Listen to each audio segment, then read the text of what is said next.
네, 원장님 안녕하세요.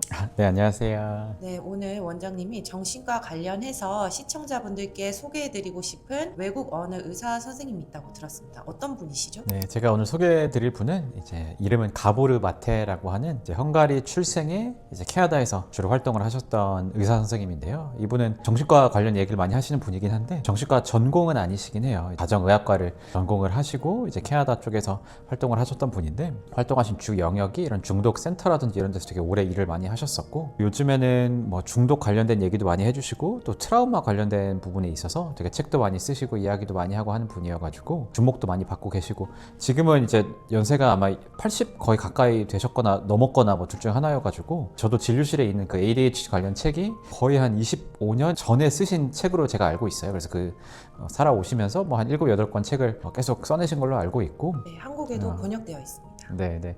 그래서 이분 같은 경우에는 이해하기 쉽게 되게 잘 풀어서 대중들에게 되게 접근하기 쉽게 이야기를 잘 해주시는 것 같아요. 그래서 저도 최근에 주말에 이분의 인터뷰를 오랜만에 다시 봤는데 사람의 심리나 이런 부분을 듣는 사람으로 하여금 되게 쉽게 이해하고 되게 공감될 수 있게 잘 풀어서 얘기를 해주시더라고요. 그래서 이분의 이론을 오늘 간략하게 설명을 드리려고 합니다. 네, 그러면 그분의 주 이론을 한번 우리 구독자분들께 소개해 주시죠. 네, 이분 이론은 뭐 크게 보면은 첫 번째로 이제 트라우마 관련해서 트라우마라는 게 진짜로 엄청나게 큰 재앙적 어떤 사건이 있어야지만 이제 아이한테금 이렇게 사람한테금 트라우마로 남는 게 아니라 트라우마라는 게 모든 곳에 있다. 그래서 감정적으로 뭔가 이렇게 절단되게 만드는 수많은 사건들 이런 것들이 어렸을 때 겪는 수많은 사건들이 마치 트라우마처럼 작용할 수 있는 부분이 되게 크기 때문에 이런 것들이 커가면서 정서적 발달이라든지 뭐 감정적 발달, 뭐 나중에 성격 표현 뭐 이런 것들에 영향을 되게 많이 줄 수 있다라고 하는 것들로 이제 트라우마 관련해서 되게 많은 이야기를 해주신 분이시고요. 그리고 또 두 번째는 이분이 아무래도 중독센터에서 오래 일을 하셨다 보니까 중독에 대해서 되게 오래 많이 봐오셨었고 그러다 보니까 이 중독에 대해서도 중독이 어떤 게 잘못됐는지 이런 걸 살펴보기보다도 중독이 어떤 거를 이 사람한테 도움을 주고 있는 건지 이런 걸 먼저 살펴봐야 된다라는 이런 얘기를 하면서 중독이라는 게 결과적으로 이런 고통에서 벗어나기 위한 도구로 쓰이는 건데 그렇다고 하면은 이 중독 자체를 뭔가 이렇게 병처럼만 보고 억압하고 이렇게만 하는 것도 당연히 중요하죠. 중독이라는 게 당연히 엄청 파괴적인 결과를 내기 때문에 그것도 중요하지만 그 기저에 있는 이런 고통은 어디서 왔는지 이 고통을 해결하려면 어떻게 해야 되는지 그리고 이 고통이 대부분 이 트라우마랑 연관이 돼 있는 경우가 되게 많다라고 이제 결과적으로 다시 또 트라우마랑 연관 지어서 소개한 분이에요. 그리고 이제 세 번째로는 이제 또 ADHD 관련해서도 ADHD가 당연히 유전적인 부분도 많이 있고 생물학적인 부분이 많이 있지만 이분의 의견으로는 이제 ADHD라는 것 자체도 트라우마랑 연관이 많이 있다. 그래서 어렸을 때부터 너무 좀 이렇게 트라우마 겪을 만한 환경에 있다라고 하면 성인이라면 이제 그냥 뭐 피하고 도망가고 이렇게 할 수 있는데 아이들은 그렇게 할 수 있는 힘 자체가 없는 시기부터 이런 게 시작됐다라고 하면 감정적으로 이렇게 그냥 단절시켜버리고 쉽게 생각하면 멍 때리는 거죠. 어떻게 보면 뭐 심리학적으로 헬이라고 표현할 수 있는 이런 방어 기제를 사용하게 되는데 이런 방어 기제 사용이 어렸을 때부터 트라우마가 반복되면서 뭔가 습관화가 된다라고 하면 이런 것들이 나중에는 ADHD 증상으로 보일 수 있는 것처럼 멍 때리는 거라든지 집중 못하고 머릿속이 막 산만하고 막 이런 증상으로 이어질 수 있다. 그래서 결과적으로 ADHD라는 게 트라우마 영향이 되게 크다라고 주장을 하셨던 분이에요. 그래서 트라우마 관련해서 다양하게 많은 부분에 대해서 연구를 하신 분이라서 이런 부분이 되게 도움 많이 되고 일부 비판적인 시각을 가진 분들은 이야기하신 부분들이 뭔가 이렇게 과학적인 근거를 뚜렷이 가지고 있는 거라기보다도 본인의 의견을 좀 너무 섞어서 얘기하시는 거 아닐까 뭐 이런 얘기를 하시는 분들도 있고 ADHD나 이런 거 관련해서도 너무 모든 것들이 트라우마인 것처럼 표현하시는 것 같다라고 비판을 받는 부분도 있기도 하고요. 그렇지만 전반적으로 봤을 때 트라우마를 이해한다거나 뭐 트라우마가 사람한테 어떤 영향을 주는지 그리고 어떤 것들이 결과적으로는 트라우마일지 나는 사실은 이런 걸로 내가 굳이 트라우마라고 표현해야 되나? 뭐 이런 것들은 사실 난 별일 아닌데 라고 넘어가는 일들 중에 많은 부분들이 트라우마인 경우도 되게 많을 거라고 저도 생각을 해요. 그래서 이런 부분에 대해서도 저는 되게 관심 있게 책도 읽고 이야기도 듣고 했었었고 관심 있으신 분들은 한 번씩 찾아보시면 도움될 것 같습니다. 네, 그렇군요. 그리고 원장님이 가보르 마테 그분이 하신 말씀 중에서 한국 사회에 좀 적용될 만한 그런 이야기가 있어서 해주시기로 했습니다. 최근 본 인터뷰에서도 나왔던 말인데 저도 가끔 얘기했던 인간의 이제 본질적인 본능 두 가지 중에 이제 뭐 자유가 있고 연결감이 있다. 그래서 그 사이에서 고민을 해야 된다 이런 얘기를 제가 한 적이 있는데 가오르 마테 선생님은 이 부분을 이제 진정성과 연결감 이런 식으로 표현을 하셨었어요. 그래서 이제 진정성이라고 하는 거는 내 자신한테 얼마나 진솔할 수 있는지, 내 자신을 얼마나 내 자신 그대로 표현할 수 있는지 이게 내 자신을 그대로 표현하고 싶은 욕구가 있고 이제 영어 표현으로는 오센틱하다. 그 한국말로 표현하면 좀 진솔이라고 보통 되긴 하는데 그게 이제 첫 번째고 두 번째는 타인과 연결되고 싶어하는 마음 이 두 가지 마음이 둘 다 있고 아이들로 하여게끔 내 자신을 진솔 진솔하게 표현하는 욕구를 억누르는 상황들이 이제 결과적으로 트라우마라는 얘기를 하신 거예요. 그래서 아이는 그냥 내 자신 그대로 있고 싶고 내가 무슨 역할을 맡는 게 아니라 감정 표현도 하고 이렇게 할 수 있는 환경이 분명히 필요한데, 예를 들면 너무 뭐 되게 사소한 거일 수도 있어요. 부모님이 너무 심하게 뭐 부부싸움을 크게 한다거나, 아니면은 뭐 어머니나 아버님께서 본인의 너무 힘든 이야기를 막 자녀한테 너무 깊게 막 한다거나, 아니면 집안 분위기가 예를 들어 너무 싸늘해가지고 아이가 뭔가 이런 분위기를 올리기 위해서 뭔가를 해야 되는 것처럼 이렇게 느낀다거나, 아니면 내가 뭐 공부를 잘해오지 않으면 집안이 막 거의 뭐 초상집처럼 돼버린다거나, 뭐 이렇게 되는 모든 것들이 이제 아이로 하여금 연결감과 내 자신 그대로 표현하는 것, 그 두 가지 사이 중에 뭐 하나를 희생하게 만든다라는 거죠. 근데 가보의 와트 선생님은 아이들 입장에서는 그 누구도 이 진실감을 선택하는 아이는 있을 수가 없다. 왜냐면 애들은 대체로 연결감을 선택하는 그죠. 성향이 있다는 거예요.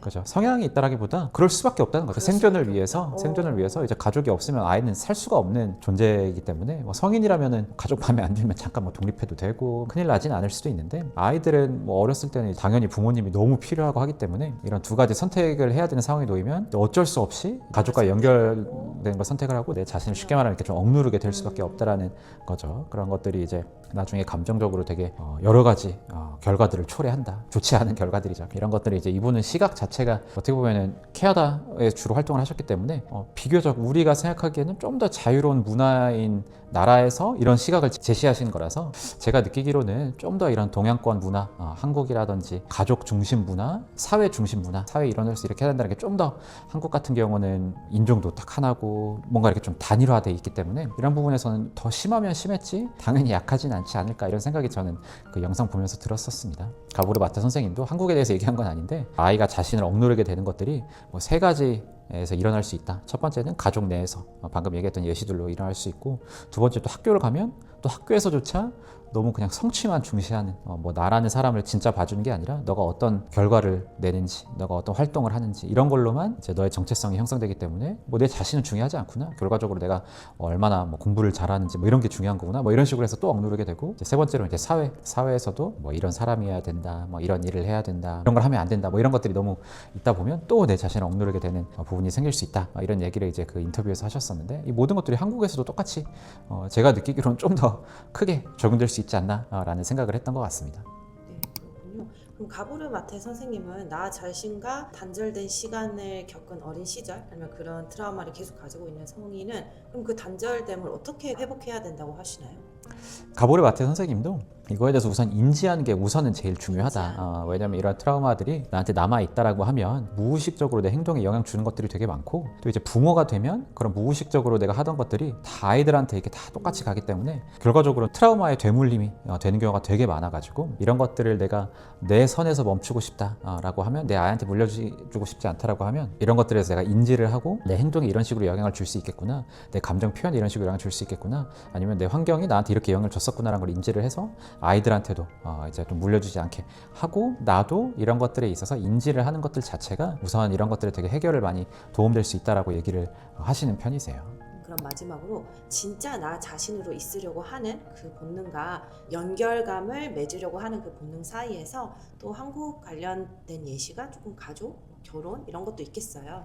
네네, 맞습니다. 저도 이거는 사실 이렇게 밸런스를 맞춰야 된다는 거기 때문에 어느 하나도 완벽하게 이룰 수는 없고, 진짜로 이걸 밸런스를 잘 맞출 수 있는 방법이 딱 있는 것도 아니기는 해요. 제가 느끼기로는 문화적으로 좀 더 연결감을 중시하는 문화가 분명히 있는 것 같다는 생각이 들고, 또 예전에는 더 그랬던 것 같아요. 이 가족에 들어가면 이 가족의 풍습에 많이 따라야 되고, 특히나 제가 느끼기로는 이제 예전 가족이라고 하면 진짜 며느리 분들이 희생을 진짜 엄청 많이 했어야 됐었죠. 며느리의 색깔을 가지고 와가지고 동화되기보다도 집에 오면 이 집안의 방식을 너가 맞춰라. 뭐 예를 들면 뭐 이렇게 우리는 음식을 이런 식으로 한다, 뭐 제사를 이런 식으로 지낸다, 뭐 이런 옛날에 특히 심했던 이런 것들은 며느리분이 나는 이렇게 하고 싶은데라고 할 수 있는 그게 아니기 때문에 나를 그냥 무조건 죽이고 이 분위기에 맞추자라고 하게 되다 보니까 장기적으로 보면 내 자신을 좀 잃어가게 되는 경우들이 되게 많았던 것 같고, 그런 것들이 한국적으로는 시간이 지나서 이렇게 좀 화병이나 이런 걸로 나타나게 되는 경우가 되게 많았던 것 같아요. 꼭 그런 예전에 그런 막 심한 며느리의 시집생활 뭐 이런 게 아니라고 하더라도 남자든 여자든 각 가족의 분위기에 동화되어야 된다는